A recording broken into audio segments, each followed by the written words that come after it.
première année de CP, ça se passe à l'école, mais ça se passe aussi à la maison. Ça veut dire, il faut être derrière lui et lui dire, ramasse tes affaires. Mais là aussi, c'est lourd pour les parents et pour les enfants.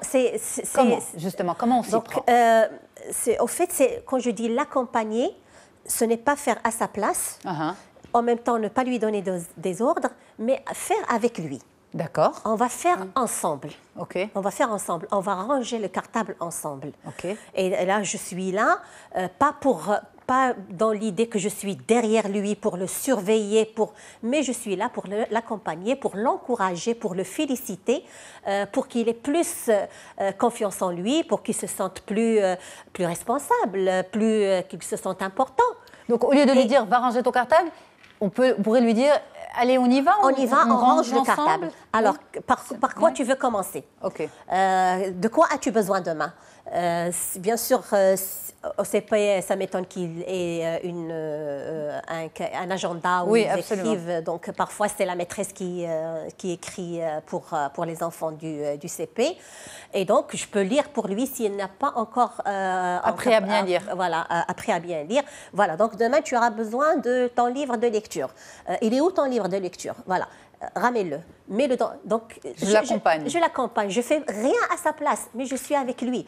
Donc, ça ne veut pas dire que je vais passer toute l'année à faire ça avec lui, mais ça dépend de la nature de l'enfant. Il y a des enfants qui vont apprendre vite. On va faire ça avec eux une à deux fois, une semaine à 2 semaines, et ils vont apprendre à être autonomes dans ce sens-là. Mais il y a d'autres enfants qui ont besoin d'être plus accompagnés. Plus accompagnés. Après, il y a parfois des états d'âme. Justement, on en parle fatigué, avec... voilà, et donc... ça peut être parfois un peu plus poussé. Ouais. Mais justement, comme j'ai dit tout à l'heure, l'enfant marche beaucoup par imitation. Et ça commence par l'imitation des parents. Donc du coup, au lieu de lui dire « range ta chambre », c'est « viens, je vais te montrer comment on fait ». Et après, essaye de le faire tout seul. Donc voilà, il va voir maman en train de ranger une chemise ou quoi que ce soit, il va vouloir faire comme maman. Ou il voit maman qui essuie la table ou quoi que ce soit, il va lui dire « maman, moi aussi je veux ». Mais est-ce qu'on reprend après les enfants? Parce que parfois... Souvent, c'est normal, c'est pas fait à l'identique comme nous, adultes, on voudrait que ce soit fait.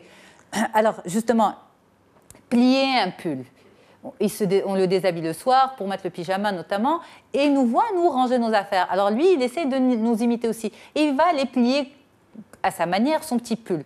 Est-ce qu'on le range comme ça pour l'encourager, ou on reprend le pliage? Moi, je suis plus dans le renforcement positif. Exactement. C'est-à-dire qu'à travers le renforcement positif, l'enfant prend confiance en lui. C'est-à-dire même si ce n'est pas plié à la perfection comme nous on veut, mais c'est plié à sa manière. Et il a essayé de faire. Donc on laisse. Donc du coup, on laisse. On laisse et on ne corrige pas. On ne corrige pas. On ne corrige pas.